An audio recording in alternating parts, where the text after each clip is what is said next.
Wemden zamden kesin buwem komar wadas sana doi we sinyonya patkuya nyamo hutra yin.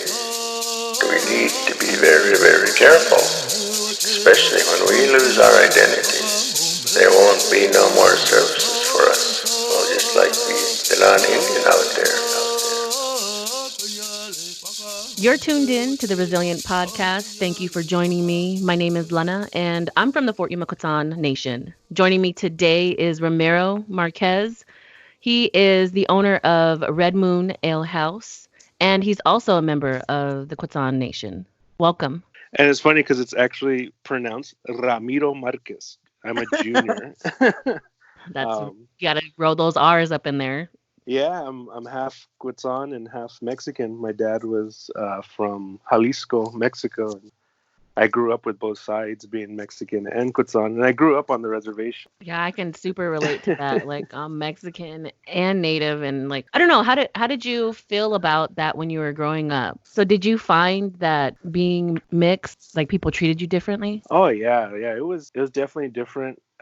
And everybody can relate, and everybody grows up, knowing that they were, kind of jerks as kids, because we were. Hmm. I was a jerk as a kid, but kids are so honest and brutal at times. With the whole bully thing going on now. Like Yeah. when I look back at it, it's like, damn, I was bullied, and I bullied people. It's crazy to think about that, but yeah, growing up mixed was definitely different because you had a target on your back. Yeah. And with my name being a pretty straightforward Mexican name, I got called all the racial slurs and oh, you're I will not dare say my full government name on this podcast, but it's super Mexican as well. You almost had to choose a side, and it's just like, where do I go? What do I do? My dad never wanted to teach me Spanish at all, so he was just like, no, you need to learn everything you can about your culture, while living on the reservation and whatnot. I mean, that was good and bad, but back in the day when either we were bullying people for whatever reason or we were being bullied, we couldn't take to social media and like totally bash people like that you can do now. Like I think it's way worse now. Like back then it's just like, hey, push me off my bike and take my bike or something like that. yeah. It was something that was kind of just, I guess, accepted, because I even did it to my own family members. That, like, I have family members that are mixed, a little lighter skinned, and I would call them names because I felt insecure about people calling me names. So it was just like this vicious cycle. And but we're family, and then once you start growing up and you realize, like, dang, we need to protect ourselves because there's a bigger world out there once you start getting off the reservation, and we need to be Oh proud yeah. of who we are. I grew up on the res, and my family, back then in the late or mid 80s, like, we really didn't have nothing. Nobody had anything. We didn't. I think the community center had bingo, and the poker room came like in the late 80s, I believe it was, but that wasn't like generated revenue that contributed to the community. We all lived on Right. food stamps and commods, and growing up, it I was okay with that. Everybody knew that you didn't have anything, and you waited for hopefully Christmas to get something like a bike or something, and that you could Yeah. play. But yeah, it was definitely different because I wanted to learn as much as I could being a Quetzal member, but at the same time, I always had this like weird pullback from people where, like, with the language, it's like, oh, well, you're saying it different. You're saying it wrong. Yeah. And everyone has this like insecurity about pronunciation and about being correct when everyone should just go with it because it's dying so fast now that, Yeah.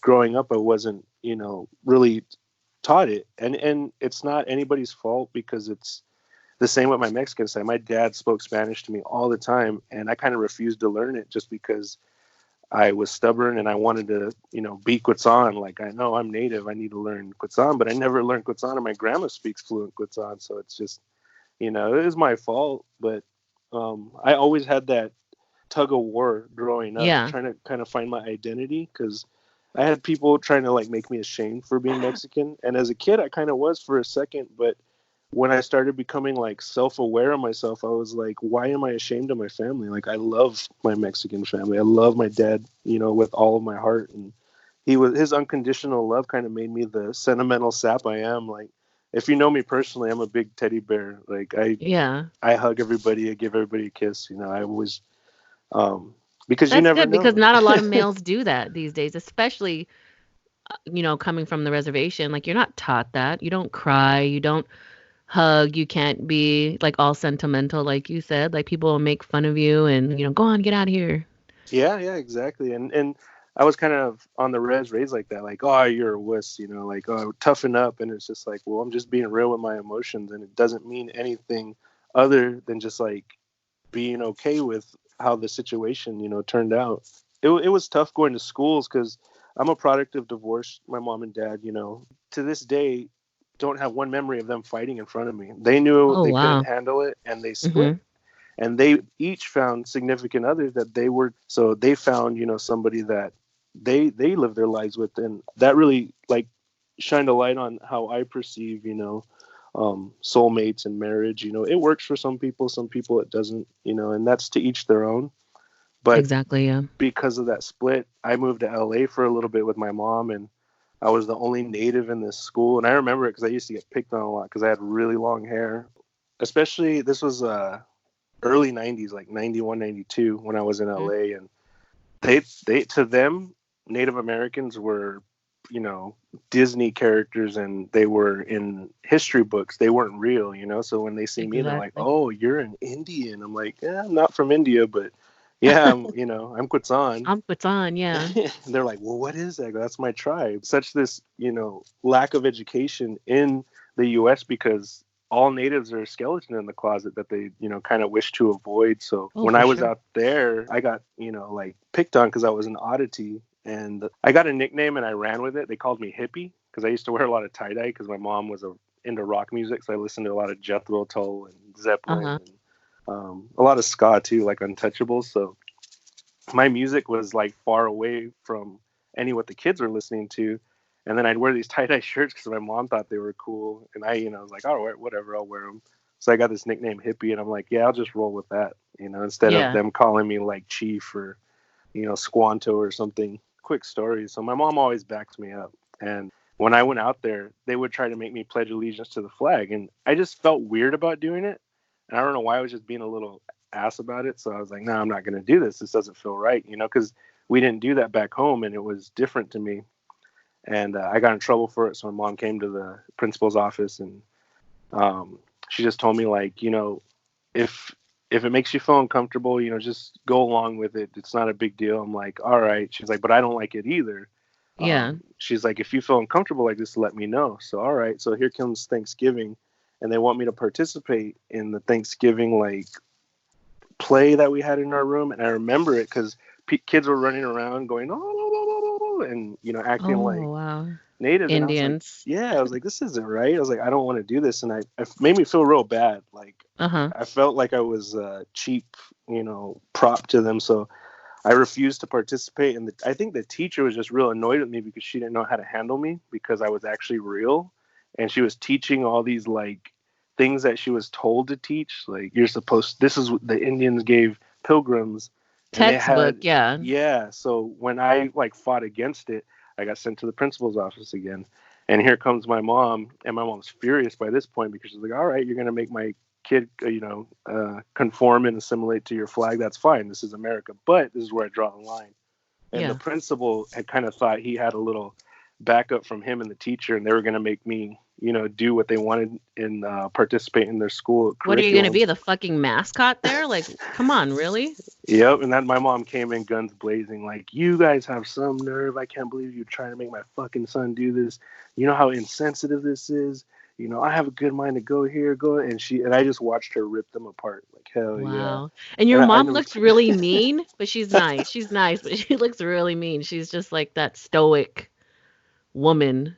And so I can't even oh, imagine like how they felt. Like, she put them in their place, most likely. oh man, growing up, if she made that weird face, like she's just about to beat the crap out of you, I would just get so scared. And It's I all knew she that was that's all mad. it takes, that one stare, huh? She she would I would do something wrong, and she'd go, "Ooh, see," and I was like, oh shit, I'm in trouble.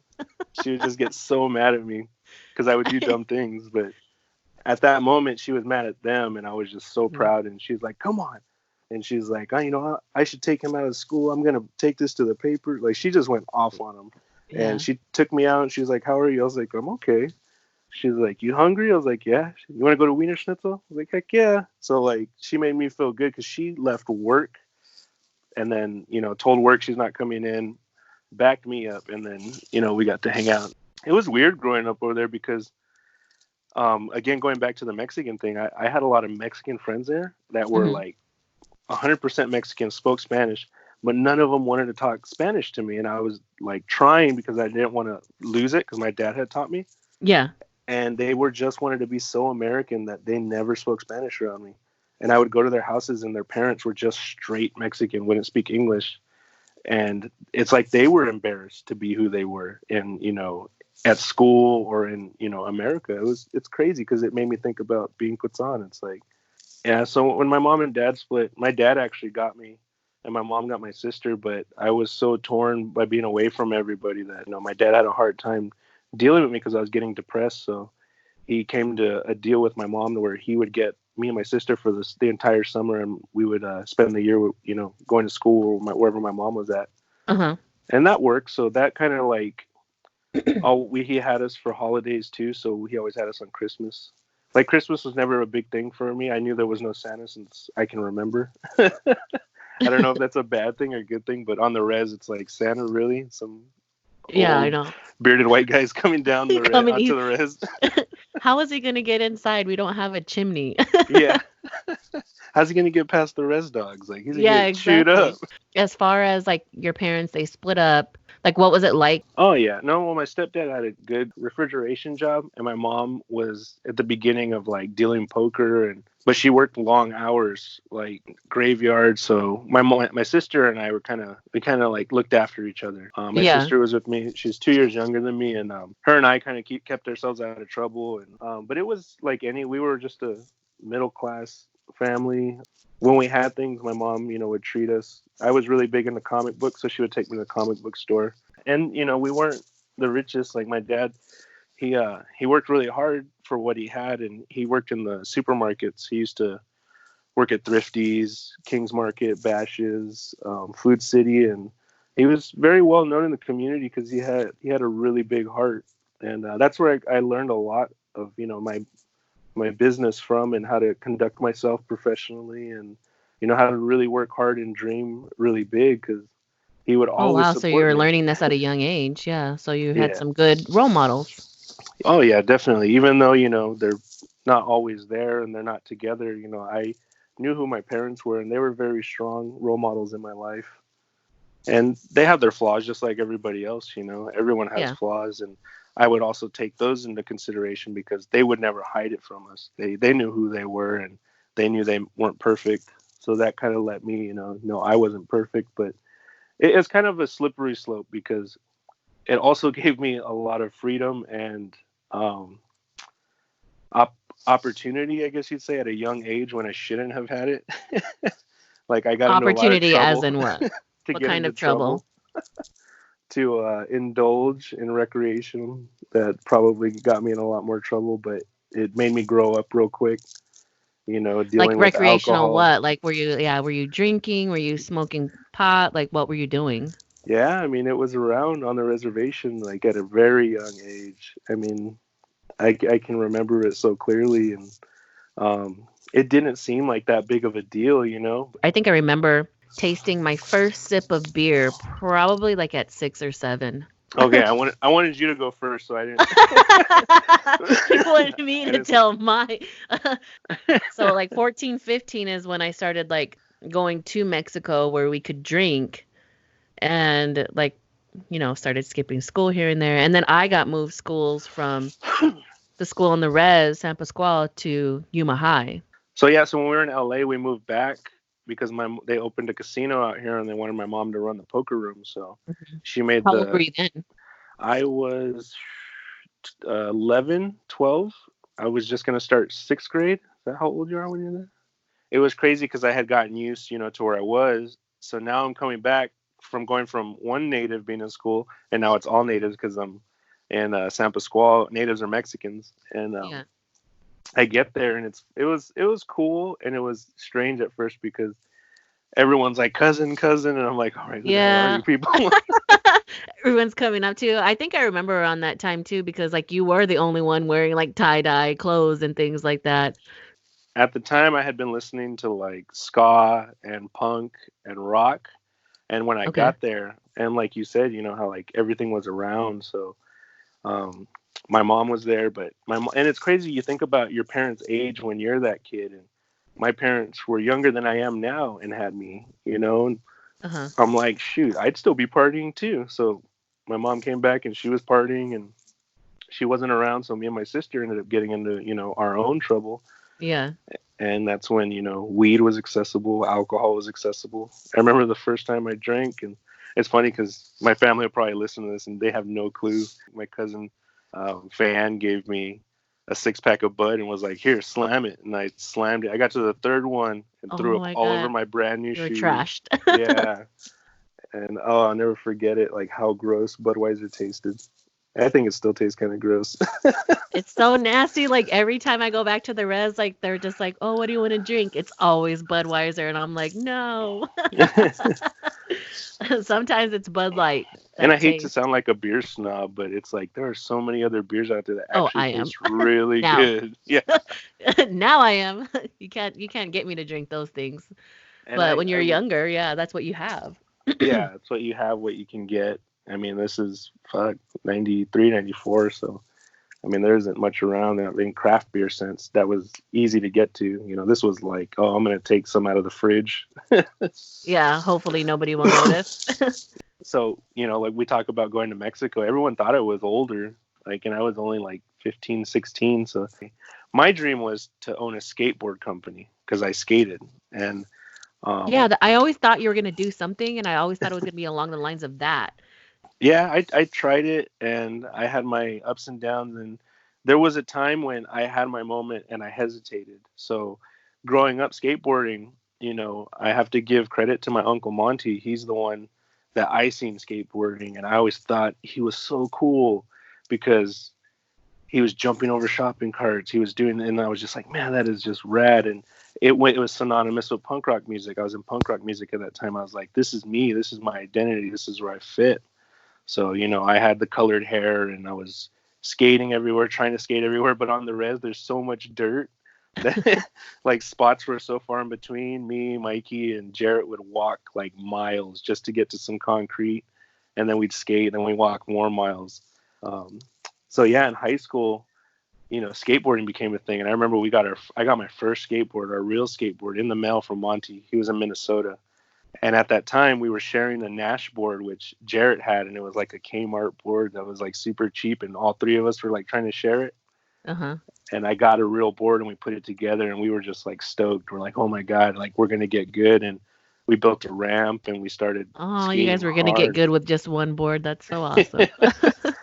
And it's cool because I see a lot of tribal members skating today, and like that's one of my projects I want to work on in the years to come is get a skate park built on the res because Yeah, skateboarding saves lives. Like skateboarding, it's an although outlet. although I got into a lot of trouble, it taught me so much because skateboarding will teach you to fall and get back up. It'll teach you never to give up, and you know it teaches you passion and restraint. Like you know you love this so much, but you also got to know your limits and you got to know when to push your limits. Like it was a very good teacher and like kind of making me always That's a good go way to for put it. broke. Yeah. I'm glad that you said that. That's a really good way to look at that. You know, you're learning something, you're taking something in, you're like you said, you know when to not do something and then you know when to push it. Yeah, and I didn't know that that's what it was teaching me, but now I do because when I was young, it was just kind of getting ingrained in my head, and it was life. Skating was life. Went to high school. I wanted to quit and just become a professional skater. I ended up in California skating around some guys. It ended up being this guy Malcolm Watson and Carlos DeAndretti, and I had ripped it in front of them, and they're like, "Hey, where are you from?" I'm like, "Oh, Yuma, Arizona." They're like, "What the fuck? Where is that at?" I'm like, "Oh, it's way over Just here. I'm like from everybody this." says. Yeah. They're like, "Oh, well, here's my number. Get some footage. We'll try and get you in." At the time, he was on Arcade, and I was just super jazzed. I was like, "Oh my god, I'm gonna make this!" And I came home.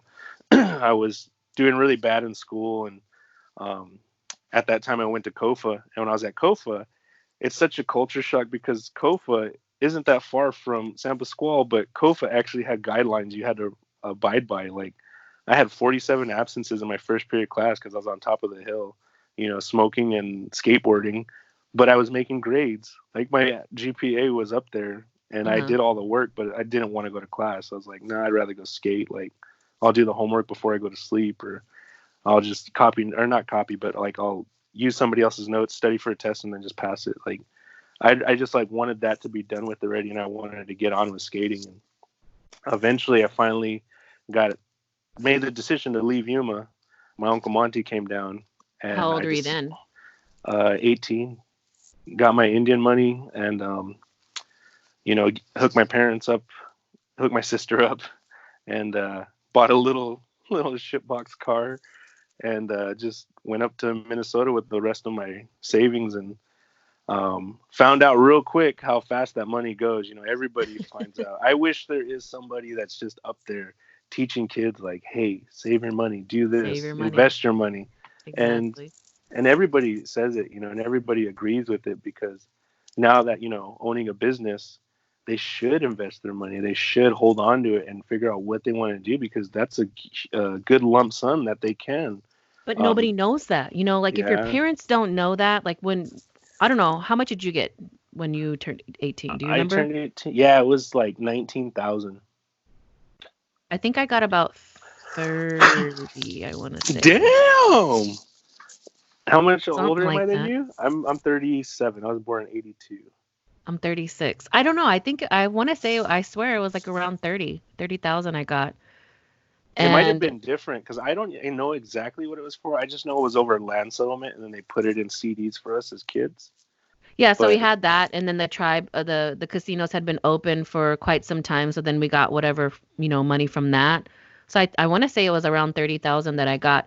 And to circle back on what you said, like there should be something in place when you're growing up because like in schools they don't teach you about finance, they don't teach you about taxes and debt, they don't teach you about anything like that, they don't teach you how to really fill out an application for anything. And I feel that there should be something implemented within our tribal nation that is going to educate our kids who may be turning 18, like, hey, just yeah, something simple, but something that's going to keep you like, hey, thinking, because as soon as you get that money, like everybody has their hand out. Everybody's your cousin, everybody's your auntie, your uncle, yep. and like your friends. I mean, you have the best friends. So And that's I don't know. And it's you're not a bad 18. thing It's not, but you're because 18. You're a kid yeah, still. You don't yep, know jack shit about spending money. One, because you never fucking had any money. yep, Like when growing up, I hated going to Jimmy's Market because I had to have like, however many books of food stamps. yep, These were the books of food stamps. Like you had to rip out those fake ass dollars or, that what money or whatever. You had to hand it to them and it's just like, listen, I was always embarrassed of that. Always like whoever was with me, I'd be like, here, you pay for it. Oh man. So to go back for a second, we used to live. I don't know if you know where the Dugans live, Austin, Yeah. Dan. Yeah. Yeah. So right there in the middle of the field, but the road's right there going into Winter Haven. Yeah. So Deborah and John Turtle had this little one bedroom house. I don't know if they rented it off these Okie people, but it was this tiny ass place, and it was them two, their two kids, me and my sister, and then my cousin Melanie and Leela, and maybe one other cousin. So all of us were in there sleeping. Like all the kids just slept in the living room, and we saw nothing wrong with it because we had a VCR and Nintendo, so we watched movies and played games when it was too hot to go outside. But Uh-huh. I would have to go to Jimmy's to get food sometimes, and they would give me those food stamps. I was so embarrassed, and I had just came back, from LA, and I made friends with Austin and Jarrett and them, and Austin was like, "Hey, let's go. We're gonna get some chips. I want some Funyuns." And I'm just like, "All right, let's go." I go, "But you're gonna pay for it." And he's like, "I don't give a fuck. I'll pay for it." I'm like, "All right, cool." So we go, and I'm on this makeshift bike that we put together, and he gets it. I'm all super happy. I got a That's hilarious because we used to make I used to make all my bikes, man. Oh yeah, no, it was we had a wheel on it from my sister's bike, and the frame was just like bent, and we were like riding bikes, and I remember I had my hands full. I had a hot pickle and I had, bags of chips and soda, and he had all this stuff. And we're riding, and when we turned that corner onto the dirt road, my wheel came off and I just ate shit and everything went everywhere. And he Lost your just, fucking pickle. yeah, my pickle was all dirty and had mud on it from the canal bank, and Austin was just dying like, oh my god, that was the funniest shit. I'm like, you jerk. I had to hold it in because I was so embarrassed. Yeah. And the One, fun you thing had to about pay with food stamps, and then you biffed it. and then out there, growing up on the res gives you a good sense of humor because they never let shit go, and they always bring up old shit and just make Yeah, fun yeah, of you yeah. for not give you nicknames. Like, so it's a good experience, and I love it. I always think back about it and laugh. And he's Oh man, I another had one the who's not best with times us. So. growing up. Like, I mean, just trying to be a kid for as much as possible. But yeah, some good memories. And it's tough, like growing up that way because some of us get out of it, some of us don't. I talk about Yeah. Austin. He's not with us anymore either. He passed a few years back, and I've got a lot of friends and cousins that aren't doing so good health wise because we did start drinking and smoking at an early age, and Super early. Yeah. those complications catch up with you now that we're in our late 30s. I mean, it's sad, but it's true. We were told like that's gonna ruin you, that's gonna hurt you. And we're just like, whatever. We're invincible. We're kids. Yeah. Now we're trying to turn back time and eat healthier and exercise and Yeah, everything yeah. else. I think what saved me was I skated so much, and when I Yeah. ended up moving to Minnesota, I had to get a job eventually because my money ran out. And when I started working, it sucked, but all I could think was skate. And I would hit the streets, hit the parks, and I got a job working for this medical place that made like enemas and like scissors and like these bags, and they're for medical use, but I'm just Yeah. like Medical laughing. supplies. Uh-huh. And I would go get trashed, and I came to work one time and I smashed my fingers and glued my fingers together. And the lady felt so bad for me. She's like, you know what? You can go home and you don't have to come back. I'm like, oh my god. So that was my first like real job experience. Like I just got myself fired because of my responsibilities. So that got me prepared for the next job. It's like, all right, I Uh-huh. better You never pay more worked attention. during the summer on the No, res, like JOM or like ADAP or anything like that? no, I was skating. I skated all the time I had. Like my mom would always try to get me to get a job. It's going to teach you responsibility. I'm just like, nah, I'd rather go skate. Like Yeah, I, yeah. I'm not lying. We spent our waking moments skating. Tape player in my pocket, all bulging out, skating down Fourth Avenue. Like, but yeah, so I didn't have a real job. And when I went up there, then Monty kind of sat me down, like, hey, you got bills now. Like, you need to like get a real job. I'm like, all right. So I ended up working for this company called Liaison, and we scanned mortgage files. And from that point on, I did really good. They made me a lead scanner, and they were trying to promote me into management already. And I'm, Mhm. 18 years old, and I'm already doing better than all these people. I'm like, oh, so if you do work hard, you can move up. And I skated a lot there, and I met a lot of skaters there, and they were filming. And I actually ended up meeting, to this day, he's one of my very, very best friends. His name is Aaron Birdsall. And I ended up working at Zoomies because Phobia was like filled up, and all the locals. That was like the cool shop, and I'm working in the Yeah. mall at Zoomies just because I wanted to work a place that had skateboards I could get a discount on. And this kid kept bugging me like, "Hey, just don't ring this in. Let me take it." I'm like, "Dude, get out of here! Like, who are you?" And then he would just come around bugging me to go skate, and then he was just this little like, he looked like he was overprivileged, and I was just leave me alone. But he kept persisting, and then one day he goes, "Hey, I got a car. You want to go skate?" I'm like, "Sure." I had my opportunity. Like they put me on, like, oh, all you got to do is get footage. So this is my second opportunity to get footage. Uh-huh. And I was like, this time I'm not going to hesitate, because that time in LA, I hesitated and I never did anything with that connection because I was scared. It's weird when you're like, okay, you're here now. Now you need to perform, do it. And Yeah. sometimes you cheese up. Like I cheesed up. I should have just did it, skated and did what I did, and kept skating hard. And who knows what happened. So now I regret that. It's like now you never know. So this time I Was was it like, being nah. shy or was it like what was it? What do you think that feeling was? I think it was just having the high expectations and having fear of failing. Like I was scared to fail. I was scared that maybe I wasn't that good. And now I can be honest with myself and say that, like, Mhm. maybe I'm not that good. I just think I am, and they only see me do some things, and I just kind of procrastinated. And procrastination is the killer of everything. Oh my gosh, yeah. Tell me about The it. longer you wait, the less the opportunity's there. So I found a second opportunity, and I skated hard, tried, and as I was about to get put on, there's these young kids coming up, and they're better, and they're killing themselves even more than I am, and they're like, well, you got to step it up even more. So I got to a point where I was just like, it wasn't becoming fun. It was like, is this really a job? Like, am I gonna really hurt myself like trying to get better when I can get better gradually at my own pace? So I just Yeah, started so you're just working in more. your head, yeah. Yeah, so again, it could be another point where I hesitated or I didn't, really go for it. Because I think if I would have went for it 100%, I would have, but I don't think I would have been as happy, because I wasn't doing it for the love. I was doing it for recognition and doing it as a job. It's like, yeah, I want it Yeah, as a so job, but it's mhm. not a job. Yeah, that was your passion. That's what why you did it so much. You loved doing that.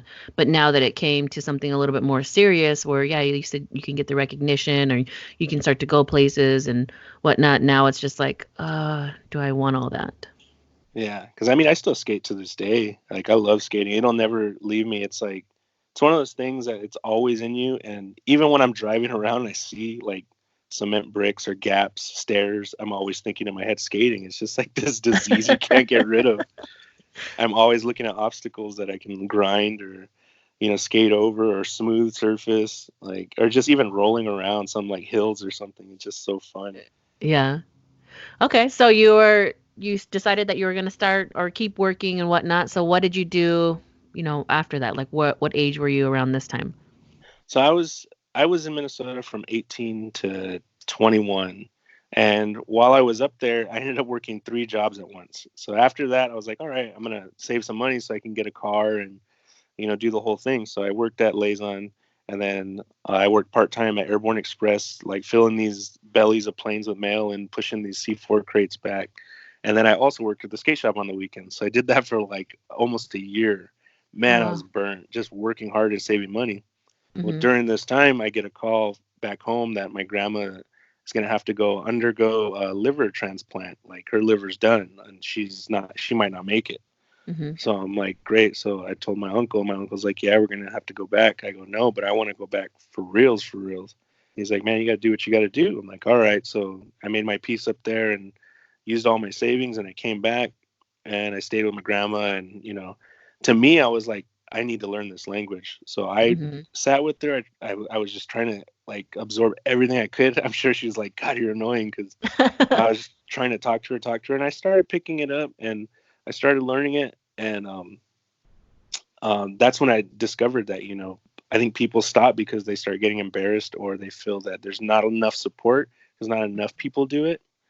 And she went through her transplant, and they told us, I think it was like a 12%, 10% chance that she might live. And even then, she's only got years. And Mhm. this was back in 2003. So she made it through, and she's still here with us today, and Oh she's doing wow. good. Uh-huh. And which this right now, this podcast is kind of an eye opener that I need to get back at it. And luckily, there are more people currently to date, like starting to learn more about the language and realize that it is, dying. It's dying. Do you know there's only 50 people, fluent speakers, technically in our tribe that have or that know the language. 15 of them, because I talked to Barbara Levy Oh, not Levy, too yeah. long ago. Yeah, and she was like, I can mail you something. You can call me. You can come down here. And I'm just thinking like, damn, I got to do something. I have this platform. Like, what can I do to help her? What can I do to help myself? What can I do to help other people who are city natives now, that want to learn the Quetzal language? It's going away. Like, we got to do something now. Unfortunately, the generation that should have learned it, because we were already, running out of time. But now I think it's the kids. They say they're sponges. They need to learn it. But Exactly. it's trying to agree on what to learn, I think, is where we're still running into that roadblock. And I totally agree with you what you're saying. Like, who cares? Just learn it. And like every single family out there, they say things differently, but if we can come to some sort of, middle and be like, hey, let's just support each other instead of like making fun of each other, then we'll progress a lot faster than where we're at right now. Like I talk about, Leatrice, she used to kind of guide me because she was real traditional. She danced very well, and she Her and attended. And Mel. Mel, yeah, God, Yeah. they were good. They were awesome. They were such good dancers.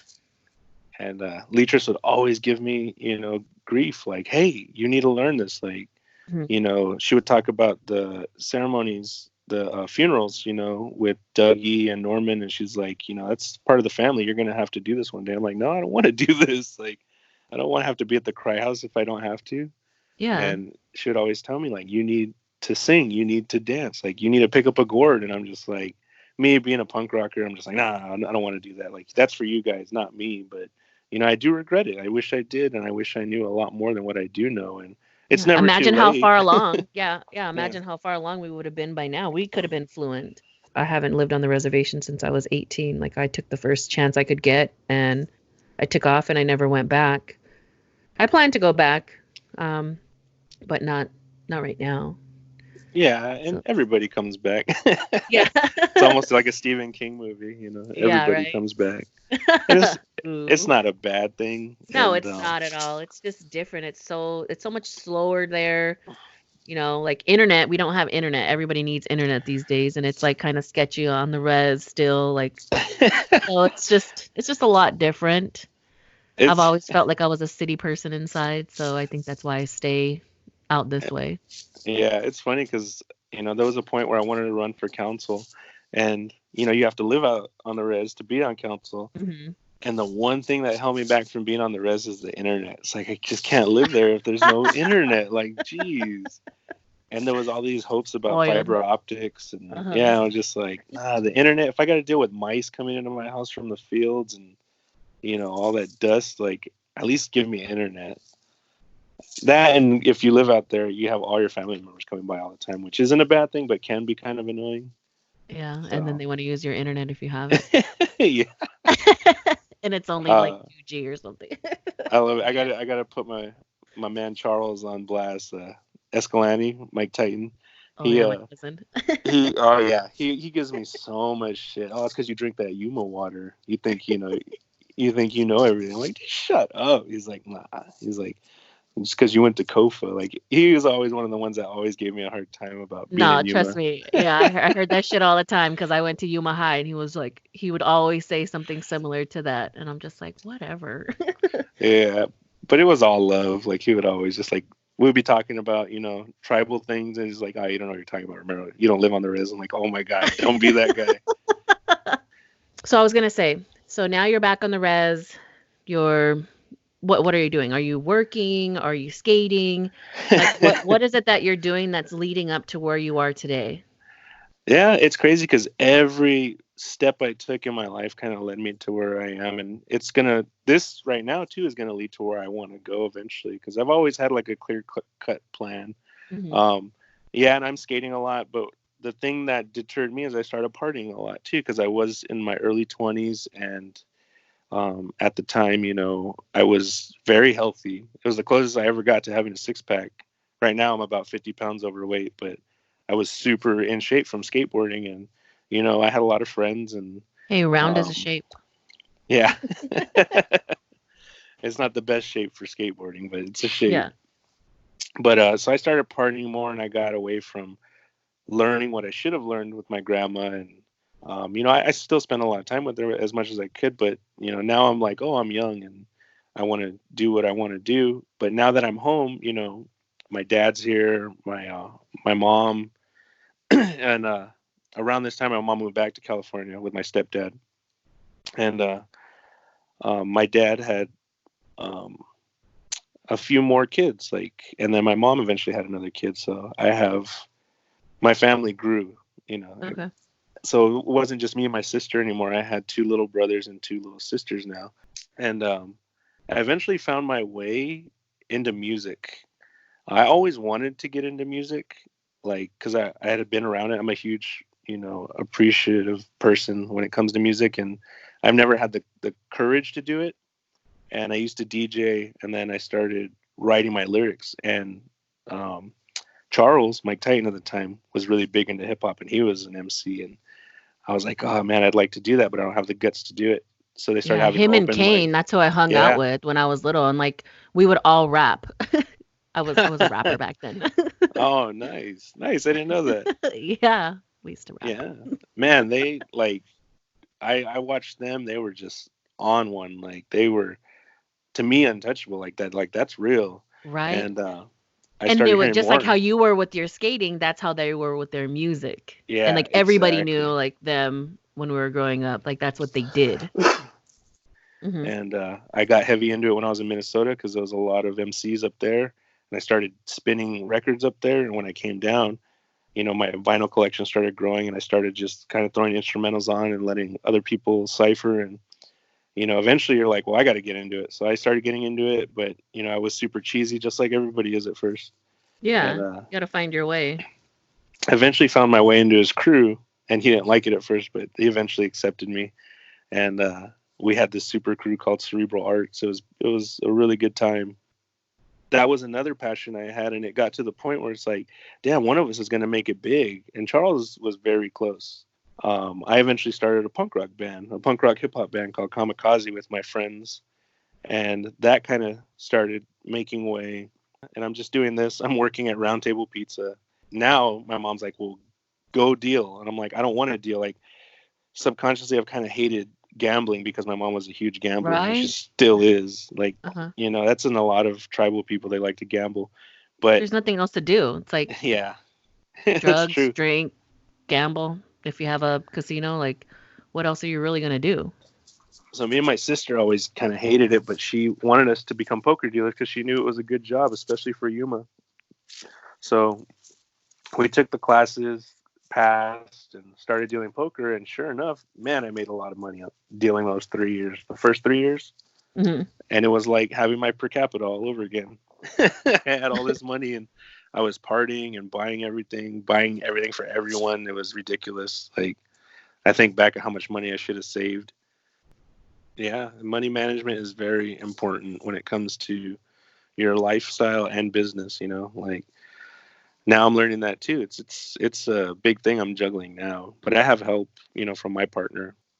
So I'm working at the casinos, and I'm trying to do music at the same time. And I got in trouble just like a lot of people do, and I got a DUI that kind of shook my world because it almost took me out. Like they're very expensive. I ended up spending about $25,000 on that thing.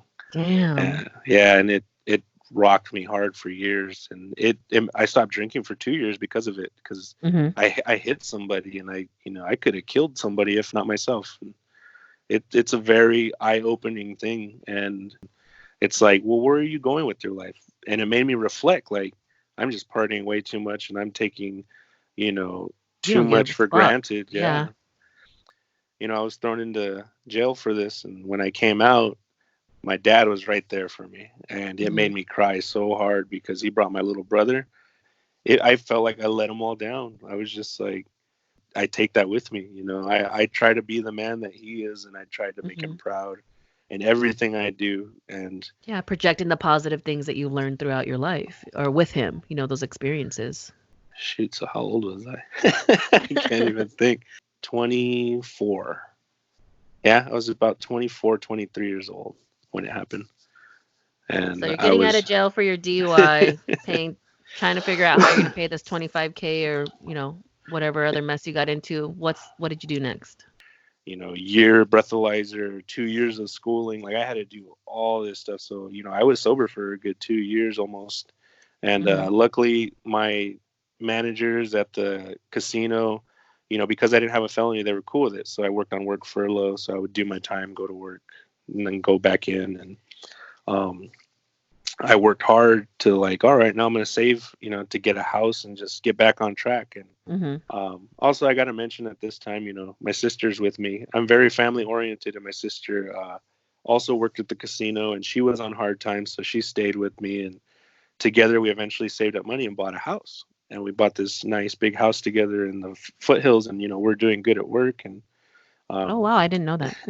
Yeah, and it wasn't like we were being all bougie because we had the only house on the block that had like no grass. So we brought like a little bit of the res to Yuma, the Uh-huh. foothills, and I had a broken down car out there, and I had my skate ramps. So like it was out of nowhere. I got a call.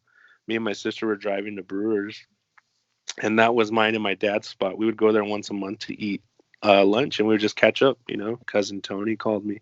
He was like, "Where are you?" I was like, "Oh, I'm going to Brewers." Kind of happy, and he's like, "Oh my God, you haven't heard?" I'm like, "No, what's going on?" He's like, it's crazy because it's the first time I've ever talked about it without like breaking down and crying. Like I can feel it. I'm really Uh-huh. emotional about it, and I have his picture right here in my office.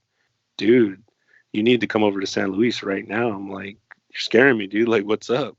Uh-huh. He's like, your dad's gone. I'm like, no, dude, what are you talking about? He's like, yeah. Oh my God. Yeah. So like I broke down, and my sister's like, what's wrong? I told her, and we just screamed, and it wasn't his fault, for telling me at that time because I needed to hear it. But at the Uh-huh. same time, when I look at it in retrospect, I ended up driving like 120 miles down the road. Like I could have killed us. Like I was Yeah. just hysterical, just crying and crying and screaming why.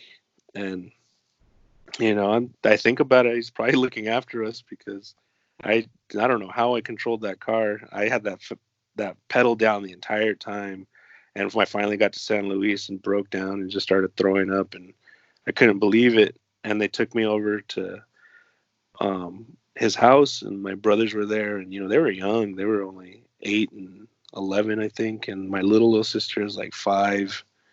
So it was a really tough thing. My stepmom, was taking it super hard, and I mean, it still to this day feels very unreal. I Mm-hmm. I really wish it hadn't happened because I mean, he brought so much joy to people, and I wish my partner would have met him. I mean, he's just a really good guy. He taught me so much, even like everything, to the way I present myself, to the way I smile, to the way I laugh, my relationships. He taught me not to bring in old things from past relationships because you'll ruin new relationships. One of the Wow, that's coolest powerful. things Yeah. I ever heard him say was like, "Does she make you happy, mijo?" I'm like, "Yeah." He's like, "Well, then I like her too." I'm like, "Wow." Like, that means a lot to me. Like, he was always very accepting and positive about everything. And, for him to go, that just like rocked my world. Like, for about 3 years, I couldn't think straight, and I cut off all my hair. I had my head skin bald for a good 8, 10 months. Like, I would bick it. I learned a lot from him. I used to go visit him at his store. See, well, now I don't feel so bad talking about it because I can laugh and smile Uh-huh. about it. But I would go in there, and people didn't realize I was his son because I mean he was only like 5'10", and I'm this huge native dude towering over him, and I have really long hair, and he would always give me a kiss on the cheek, and he would hug me really hard. So people were like, "Oh my God, Yeah. Ramiro is What is who is that? that? He's So all these rumors will go around that he was seeing some big native guy, and he would laugh. He's like, "That's my son." Like, what? Because I'm a lot darker than him. He would take me up to his office and kind of show me what he was doing, like how he would deal with employees, troubled employees, how he would always tell me to always, be respectful, smile, and you deal with people, and people can be rude, people can be jerks, but he's like, this is part of the job. This is what you get paid to do. So you got to, grin and bear it. And he would tell me, you don't have to be rude back to them, and you don't have to be mean to people to get them to do what you want them to do. He's like, just show them how you want it done, and they'll get it done, the next time. Yeah, So that's a good way to teach somebody. yeah, I mean, that's how it was growing up. He wasn't just dictating, he was participating. After the years have, went by, now where are you at? So now that all that's happened, I kind of stepped back from skating, stepped back from music, and I was just working at the casino. And I got really heavy into the poker room, and I wanted to change it for the better. And Mhm. there was a lot of things wrong with it. There still is today. Um, I know I grew up around it, and I'm not saying I'm the best, but around this time, I ended up going to the World Series of Poker to deal. Me and my friend Oh, Bart, wow. we went up there, auditioned. It was a crazy experience Uh-huh. because now I went from dealing to this little, room at my casino, and now there's hundreds of tables, this sea of tables, people playing poker. And I'm like, oh my God, am I good enough? Like, and they're throwing all these new games at us, and Yeah. all of a sudden I'm at these big tables with TV cameras on me on these ESPN tables. I'm like, oh, don't mess up, don't mess up. And it was actually really cool because at the time I had a mohawk because I was kind of just like trying to be a punk rocker, and I thought it was cool. I always wanted one. And all the tragedy, I kept my hair short. I still have it short right now. I learned that hard work and dedication will get you somewhere, because my first year there, I got on a final table and these televised tables, and that doesn't happen. And I remember being in this room where they're putting makeup on you and they're getting the dealers ready. And I don't know any of these dealers because it's my first year. And the guy's like, oh, Uh-huh. how long you been dealing? I'm like, oh, 8 years. And he's like, how come I've never seen you here before? I go, oh, you mean dealing here? And he's like, yeah. I go, no, this is my first year. He's like, what the fuck? What are you doing here? I go, I don't know. They just pulled me in Waiting here. for He's like, makeup. yeah. He's like, Waiting you for must be really good. I'm like, really? He's like, yeah, it takes 4 years to get where you're at in here. He's like, I've never heard anybody their first year. He's like, don't Damn, that's mess up. awesome. I'm like, oh shit. Yeah, I know. And then So, you start thinking about it like, oh shit. so this is actually a funny story. He tells me don't mess up. So he gets in my head, and I go, and there's all these cameras on this platform with this table, and I'm sweating already. I'm like, oh, and I sweat a lot naturally. So I get at this table, and all these hot cameras are on me, and they introduce me. They're like, oh yeah, here comes Rambo. Oh, my nickname is Rambo because one of my supervisors saw my name tag that said Romero, Uh-huh. but he saw it from a side view and he thought it said Rambo. So Rambo. he kept calling me Rambo, and it took him like 3 years to realize, like, oh shit, your name's not Rambo, it's Romero. I'm like, yeah, I've been telling everybody your name's Rambo. I'm like, oh, that's cool, and it stuck. It was a really cool nickname. Yeah, And yeah, it is cool. they introduced me as Rambo, and I come to the table, and I was so nervous about making a good impression that my mind just went blank, and I forgot what round we were in, how much chips were in the big blind and small blind, and I'm looking across from Phil Ivey, and I'm looking across from was it Mizrachi, the grinder, and I'm like, oh my God, Uh-huh. these are guys I watch on TV. And the supervisor's like, all right, you can go. I'm like, okay. So I start dealing real slow because I'm trying to catch up. Like, what are the blinds? What are the blinds? And Yeah, to figure out what you were doing, like get back in the game. because they had these big denomination chips out there, so I had to give them change. And I was trying to glance at the screen, and I couldn't see the screen. And I remember the supervisor goes, hey, are you okay? Like, he looked at me, I go, yeah, I'm fine, I'm fine. And Phil Ivey caught that I was like out of it, and he goes, and I'm trying to give him change in the blind, and I'm giving him the like I'm like holding the chip and looking at him to try Mm-hmm. and gauge a response, and he goes, it's 2,300. I go, oh, okay, and I give him the change, and then I figure it out. I'm like, thanks, dude. How long did you do that for? I did it for 2 years. I got job offers up there to work for Planet Hollywood, Caesars, Oh, I'm and sure. and I still keep in contact with those guys today.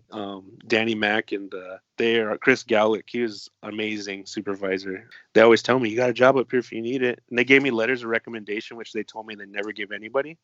So it was really Nice. cool. So I come back to our poker room. I'm like, hey, look at what I did. And I'm Uh-huh. super proud of it. So I'm like, now I'm going to take a management role. I'm going to jump up to supervisor because I want to mold our room into a better room. I Okay. see where there's morale that's down. I see where Uh-huh. there's patrons not happy. Customer service could be better. I see that promotions can be better, that we can run a tighter ship. So like I got into this like supervisor mode where I wanted to make this room great.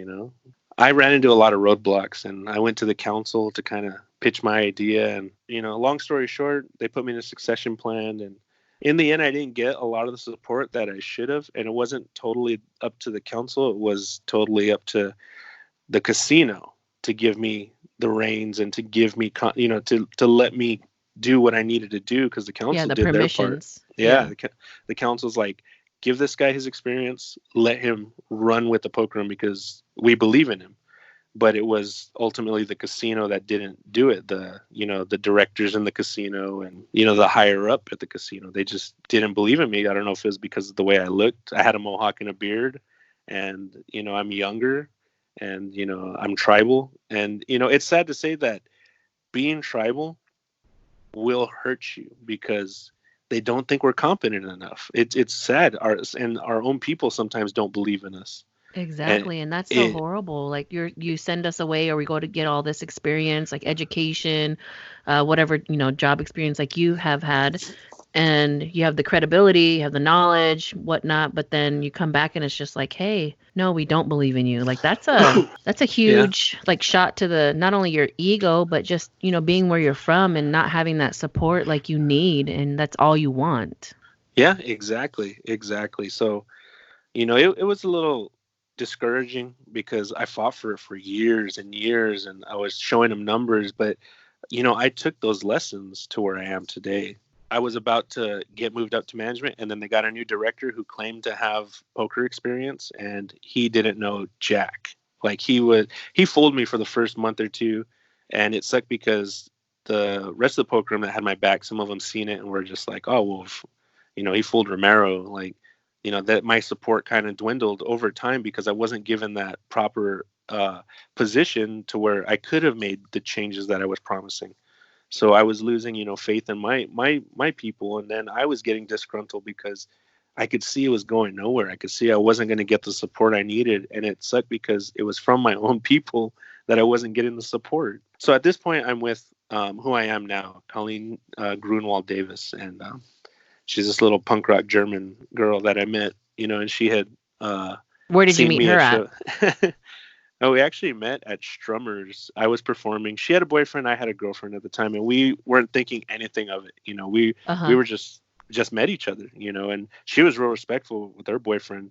She had said, "Oh, your band's really great. You guys should play in Vegas." And she gave me her boyfriend's number. Was like, "Oh, if you need any information, he'll tell you." And I didn't think anything of it. Like 6 months passed, a year passed, and I broke up with my girlfriend.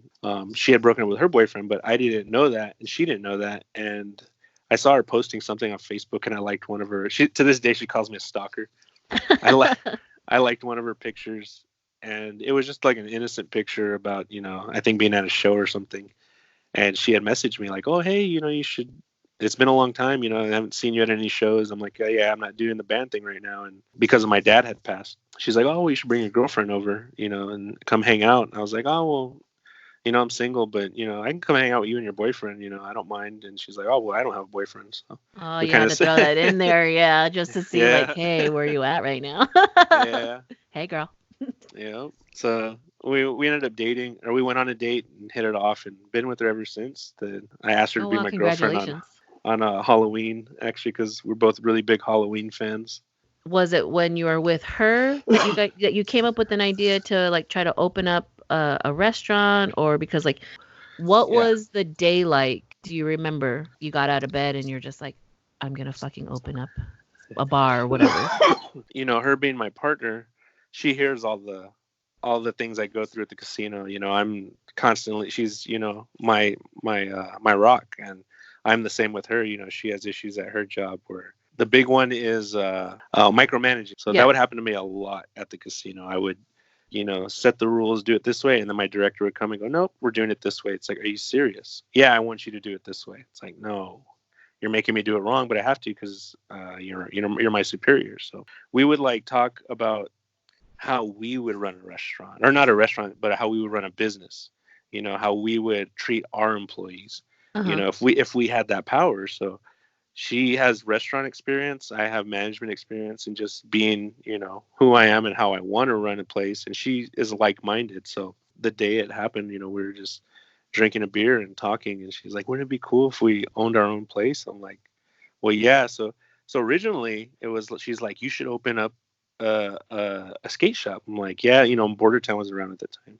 Hmm. She's like, "Or a skate park, or a collectible store, because I'm into collectibles." I'm like, "Yeah, that would be cool." She was just like basically trying to get me to be my own boss because she's seen how unhappy I was at the casino. She knew that she wanted to do the same too, so we eventually said we should just open a restaurant.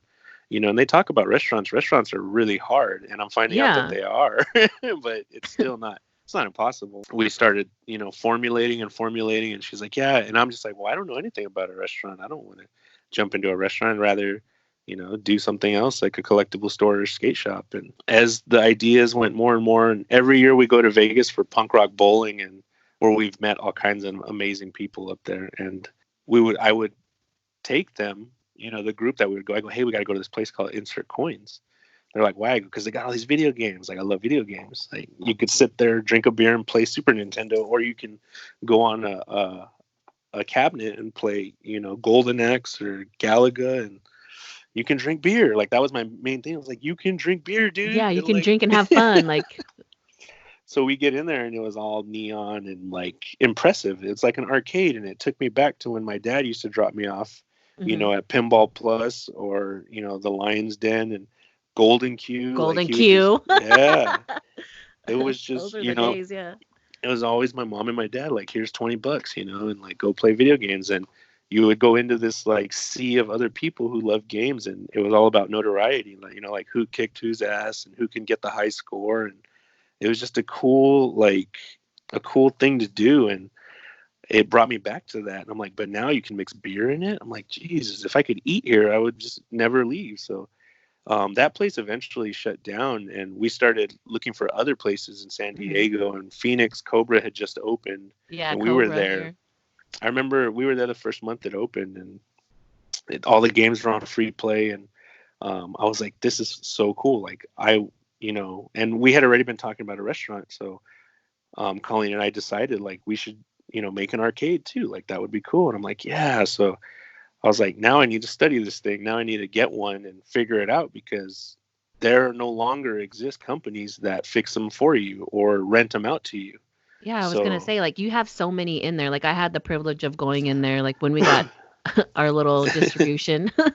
yeah. And the only reason why I really went down there because I had to go to your restaurant.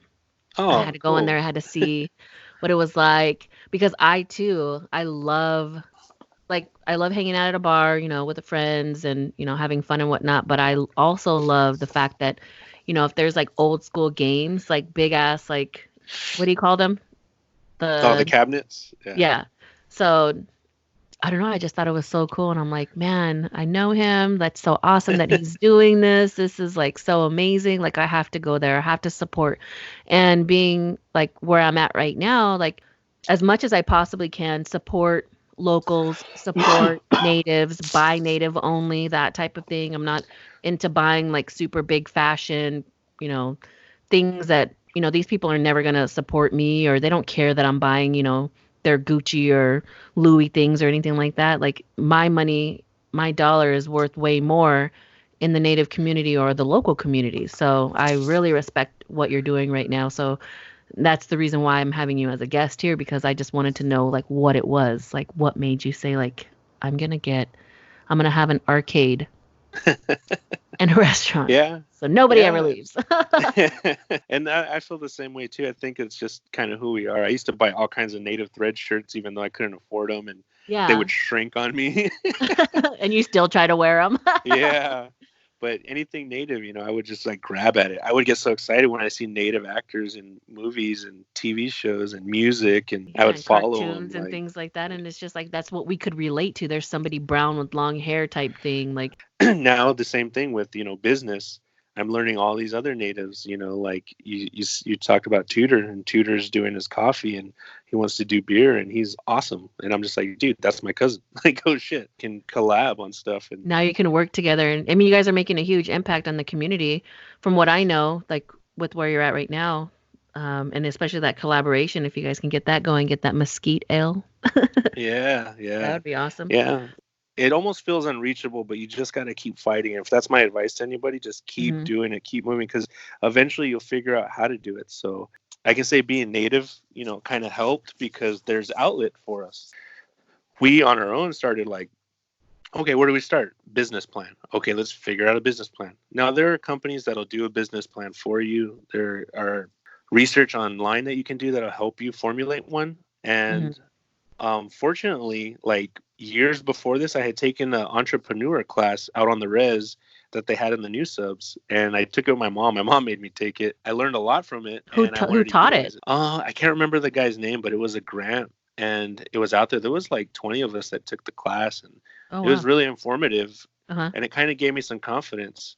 And I was like, I have all this information. I still had it, and we started going through it, and we started trying to figure it out on our own. It was so hard. We were on the right path, right on the cusp of like breaking it to where we were like, all right, we got this. People weren't taking us serious, banks and whatnot. So it just kind of looked like we had made a color crayon picture and we're trying to get money. Like, here, this is our idea.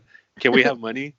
So these Yeah. banks were just like, no. So we went to the Arizona Western Small Business Development, and Randy Nelson actually helped us out because he's in a program that helps small businesses. So he explained a lot of it to us and like Oh, helped wow. us with our numbers and like, Mhm. well, this is what banks are looking for. You got to be realistic here. This is what you're projecting. And we started breaking it down by plates, by monthly goals, and like what our marketing is.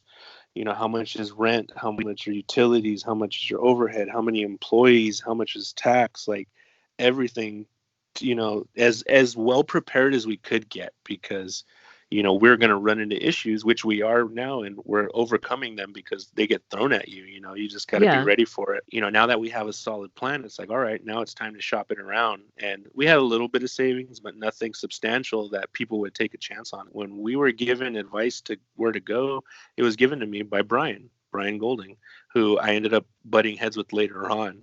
But he actually gave me the advice to go to Native Bank from, I think it was in Colorado. He had the property that we're in right now, and he was saying that he was shopping it around. And if you were to get enough money, you could rent this place. So I was Mhm. like, oh, okay. So he was actually the first person to kind of push us in a direction. And I went to this Native Bank, and we got all the way to the application. And when it came down to it, they denied us. And I was just like, oh, great. So, and at that point, we had taken a tour of this building that our tribe owned, building that we're in right now. And this building is huge and it's Yeah. very intimidating to most people. But we had an idea like, no, we're going to be a restaurant, a bar, and an arcade. And we're going to have all this outside. And, we're going to do this and this. So we're trying to utilize every square foot. And it was a big challenge, coming up, but we're ready for it. We're just like, we're just going to do it, no regrets. At this time, we don't have funding, and, everything's new to us. We're green, licensing and Yeah. staffing and everything. So we're still at the beginning stages where we have our business plan and we're trying to get funding. Time had passed, and we're like, oh, we're not going to get the building. Somebody's going to get in there before us, because we knew people were looking. And Okay. at this point, we're keeping it on the low. Colleen has family that have businesses, and we know people that have businesses. So we don't want anybody to steal our idea. We don't want anybody to try and come in here and swoop this place on us. So, Yeah, because bringing an arcade, bar, restaurant, that type of thing, that type of vibe, atmosphere to Yuma, that's like huge. That's different. Dave had told me, hey, there's this program, a near program. They help entrepreneurs. They give you a stipend to kind of help what you're doing, where you're at in your business, and it Mhm. helps. I'm like, really? I was told about this program, and then I forgot all about it, and I didn't do anything about it, so I didn't submit. And Tutor had been on it. As I'm getting all this going, working with the council to try and get everything finalized, and he brought it up. Tutor was like, oh, and I go, I heard about that program, but I never really thought about it more than once. He's like, you should apply. So I'm like, all right. So I got online and I applied, and then I got a call back and an interview and a call back, and Vicky was actually in there, and they were asking me what I was trying to do. And in my interview, I was nervous because, like, man, I hope they understand what I'm trying to do, and it doesn't sound like outlandish. Like they're just like, yeah, this guy's crazy. You're like, drink, bar, video games. So I got accepted into it, and I was super happy. And Vicky ended up being my mentor, just like she was Tutor's. So Tutor told me like, "Oh, you're lucky, dude. She's awesome." I'm like, yes. So this is going to be a good Uh-huh. experience. We started talking, and sure enough, that program is great. That program, they kind of help mold you. They give you, all the outlets you need, and they kind of give you confidence, and they also give you a stipend, which helped me to leave my job that I was at, because at the time, I'm still paying bills. I Mhm. got debt, but I have this huge loan for this business, but that's my business. Like Colleen, we had planned on opening in December, so she had quit her job because she's going to be here full time, and I was going to be here basically part time, but with full time hours. Like I was going to work at the casino in the day, then come here and work at nights, and I was going to have Sundays off. We were going to do that for a while until I could like acclimate properly, and she was going to be here the entire time. Like 100%, just making sure everything was running smooth. So Yeah, she so had it's quit part her of your job, plan. but now I'm the only one bringing home money to pay, for rent, and my sister also contributed and helped, but it's tough. It was thin, so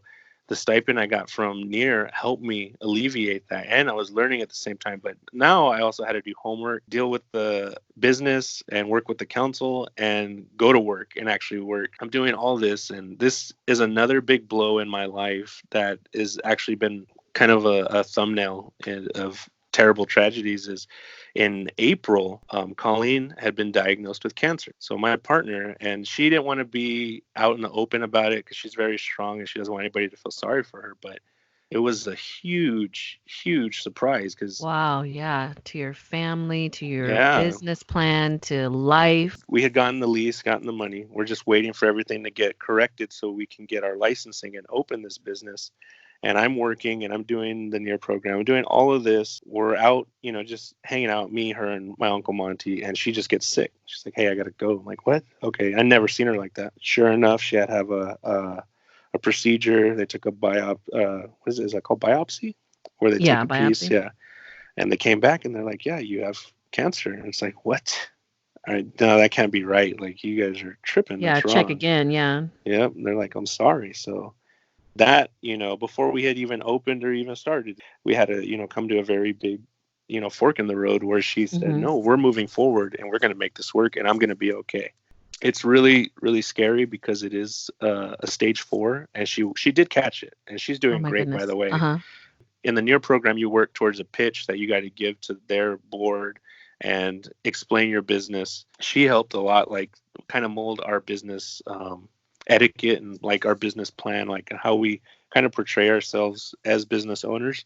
Oh, also with the loan that we got an accountant who's also native, Marilyn, and she's super sweet. She comes and helps us, because this is a lot to learn, especially Yeah, being native. You got to learn accounting, you got to learn, books, taxes, like all that. So there is help for a lot of natives out there. I mean, you can either go to school and do this, or you can, ask. And I mean, I'm pretty busy right now with the business, but I have no problem showing other tribal members how this was done. If they have a good idea and a lot of dedication, they can all be entrepreneurs. It's not exactly. And impossible. you may be that one to push them into that right direction and, help them with the resources, the tools, the things like that, like the motivation, like, One of the things I agreed with the council was because I'm a majority shareholder, so I do hold tribal preference already. Like, I don't have to hire tribal members, but I will give them an opportunity. So yeah, I to show them also, something different. Yeah. yeah, I go through a tarot as well. And, those are people who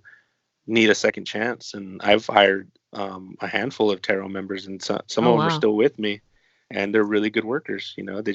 They've had a checkered Needed a past, chance. and Yeah. yeah, somebody wants to work hard, I'm going to give them a chance, and they want to be part of this team. By all means, it's when you start slacking and thinking that you can just come in here, collect a check, and not work, is when it's like, nah, that's not the people we're looking for. We want everyone to appreciate this job, but also have fun coming to work. Because I used to love the poker room. I used to love going to work and dealing cards. Like, that was so fun. I had a cool team. I had cool management. Like, I took pride in that job. And when it all started deteriorating, I didn't want to be there anymore.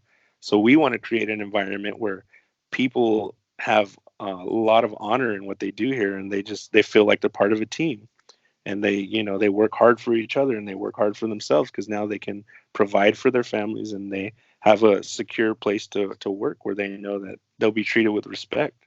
And all we ask is respect in return, because me and Colleen are on the floor like every day. Hmm. She's back there expoing, I'm running food, I'm cleaning tables, I'm talking to the customers. And I've been in customer service for a long time, but nothing prepares you for just like jumping headfirst into this big of a business, because you And know dealing uh, with people like one on one, like, have people drinking and eating yeah. and, I don't want this, it's not made right. Like, I can't even Yep. imagine the stress. I mean, I've been there on the other end, like you're saying, like serving food, waiting tables, bartending, things like that. But it's a lot different when it's yours now. Oh yeah, and I have a great mentor. Like, I have to give it up to Colleen. She's really good at it, and I have to give Vicky a lot of props because she talked me into a lot. Like, one of the big things that is new to a lot of businesses, and that they'll find out if you're doing food, is like Yelp and Google and Oh yeah. Hungry Cow. Like, oh my God, those things can just tear you apart, and people don't realize like those things hurt. Like, we're putting our heart and soul into this business for one person to come in here and their food's a little bit late, and then they go on this huge rant like, oh, service is terrible, like, I seen open seats and they didn't seat me, my food came out 30 minutes, or my food was wrong. They had to take it back. It's just like, give us a break. We just opened. That's what I just don't get about people who want to come in and complain. It's like, dude, like, this isn't McDonald's. This is a local business. These people put everything on the line, and you want to tear them down online? Like, just because you have a platform to complain doesn't mean you should complain. Like, you're not realizing how you're damaging a local business. You want to support local? Like I see people like, oh, support local, I support local, and then they go around and do a negative response to a local business. I'm just like, you're doing the exact opposite. Like, you're hurting that business. You're killing them, yeah. And I can relate to that all too well, because I do those types of posts. I do those types of rants, but the majority of them I try to do nothing but positive ones at local establishments, because like, yeah, why are you going to tear down a first year, restaurant type thing? You don't want to do that. You want to promote them. You want to help them. You want to be a part of that. You want to go back, We're not perfect by no means. There are some situations where it's like they have a right to complain. I can say with 100% confidence that Colleen and I both try and make it right. And any manager that we employed, we fully trust 100%, and we know they would make it right. But you have people who won't, like, oh, can I talk to a manager? They just complain about it online. And it's like we've had a burnt pizza come out, and I'm like, yeah, that is horrible. How did that get out of the kitchen? This was in our first week of opening. It's like, now we're learning that, and those cooks are gone, the ones that didn't care about it. You were trying to find our footing, but it's like a lot of people don't give you a chance. So that was one of the first like eye-opening like business lessons I had to learn. And Vicky was really, really informative about it, and Colleen was really good about it. And it's weird because those things hurt, like even though I don't know those people personally, like you take it to heart. You're like, damn, I put my heart and soul into this, and it's not good enough. As much as you can prepare for any business, there's always going to be obstacles that are unforeseen, and you just got to get over. And the great thing about Yuma is that I have a lot of friends and family, and Colleen does as well. And there is a lot of support out there. And that's where our confidence comes into play, is that we know if we provide a fun atmosphere with good food and good beer, and we're fair with everybody across the board, that our business model does have to work. Like, people will continue to support us because they believe in what we're doing, and there is enough people in Yuma that can facilitate this business. You know what? One of the phrases I keep hearing, which I kind of want to coin now, is Yuma needed this. I keep hearing that from people. I love that. Yeah. I kind of thought it was corny. And I think I said that myself. I think I said that myself when I heard that. I was like, yeah, Yuma does need something like that. Hell yeah. It's a great concept. Yeah. I told Vicky about that. She was like, no, use that. I'm like, that sounds so cheesy. She's like, no, think about it. Use it. It's real. And the more I hear it, the more I'm proud of it. I'm like, because there is nothing like this in Yuma. I really want to maintain that train that we got going, that momentum. I don't think there's ever been a place other than like the Fun Factory where you could drink a beer and play the video games you grew up playing. We have it divided to where the majority of the restaurant is family area, but we do have a segregated spot that's 21 and up. For one, it's an extension of the bar. There's more liability in there because it's darker, it's downstairs. There is a game in there that is a little bit like X-rated. I don't know if you remember Gal's Panic, but that game's in there. And wow. But it's meant to be targeted towards our generation that grew up with arcade games, can drink beer and eat in there now. The restaurant itself is still a restaurant because we are primarily a restaurant. We sell more food than we do alcohol. It's the experience you get by coming here because of the entertainment that we want to provide. We want it to be unique and unforgettable. For people who haven't been in here, when you walk in here, a lot of it's personal. A lot of the paintings, Steven Salazar and Adrian Gonzalez and Paul from Somerton, I can't remember his last name, but these artists that have all their paintings up. I got an employee, Anais, who paints amazing, and she puts paintings up. Like, a lot of it's personal. You go into our bathrooms and you see the comic books on the walls. Like, I did those individually. I love that paper. Yeah, it was paper, right? It's like Those are individual pages from comic books that Colleen and I both put up. And it took so long. Meticulous, but it was almost like therapeutic for me because I love it. I took pride into it. Like, not only are you employing tribal members, you're giving people a second chance. You're employing like your friend who is taking the reins in the back of the house. He's creating like all these wonderful meals that you have. I just have to say that I love the experience. Like, when I walked in, like, I immediately got the family oriented like type restaurant vibe. A ton of different beers on tap. I seen the arcade. As long as Yuma's patient with us, There's going to be more games in here, different games, better games. There's going to be more events. Like I'm starting to do live music as well. You're bringing something that's big city down to a smaller city, a growing one. Who knows where you can go and where you can be in years to come. I love that you're doing this. Just being you, just being the person that you are. I mean, I know we haven't caught up in quite some time, but I mean, you're still the happy-go-lucky guy. I mean, you're doing some big things out there. Oh, thanks. I Yeah, like respect that. I try as much as I can to touch tables and talk to people, thank them for coming in, and I want them to feel that they're a part of this because this is Yuma. We get a lot of tribal members in here, and I hope that when I see them, they're proud that a tribal member owns this. And I don't mean it to say arrogant or boast. I just because I know how I was. I was proud to go Yeah. into a tribal. We all need something to establishment. be proud of. Like we're proud of a tribal member like yourself, and I can't commend you enough on that. Thank you for sharing your story here with me today. I don't want to keep you too much longer. I mean, you've been. I know. I I mean, keep we could getting talk knocks on my forever. office. I know. Yeah. No, So thank you. Work hard and dream it up and just do it. Like there are, especially being native, there's so many outlets out there for people to help. And I know they say that a lot and people don't take advantage of it, but there really are. If anyone wanted to ask me questions, all they got to do is message me or talk to me, and I'll let them know. There are avenues they can take down. What it is hard work. So whatever your concept is, start working on it and dreaming about it and making it a reality. Like start thinking about it realistically, and you can do it as long and as don't be you, afraid to ask and reach out. that's my goal in the future is to help others too. I didn't mention this before, but it sounds so cheesy. Like my dream of retiring is just to be able to like read books and watch movies. But before that happens, I would like to either teach at Sampa School, like teach history, Oh, or maybe cool. become a principal or get on council eventually. Like, even though there's a lot of negative things that happen in our community and from our community, I still have this uncontrollable urge to want to further our community and help our community and our people. I want them to be proud to be Quechan because I'm proud to be Quechan, even though, I've endured a lot of hardship and a lot of ridicule. And the fact is, we all share the same blood and the same stomping grounds. Our families are all the same. So, Yeah, same culture. We're all related. I mean, we all have to be positive and think differently now these days. We all need to help each other instead of tearing each other down. So I really respect that you did say that. I mean, who knows? Maybe see you on council one day. Maybe I'll that'd have be a to do trip. another interview.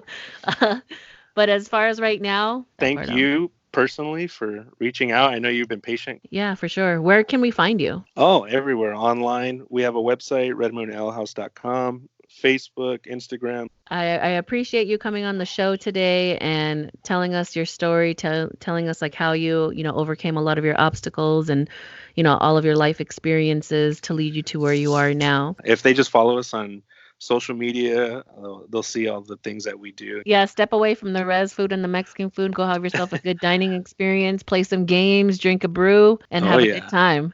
Thank you for joining me on Resilient. Check him out, Instagram, Facebook. His information is online, redmoonalehouse.com. And this podcast is brought to you by Quechan Media, Inc. Together we are planting a seed that will start a movement amongst Quechan people and every Indigenous individual. You can find us on Facebook at Quechan Media, Inc. or follow me on the gram at Resilient.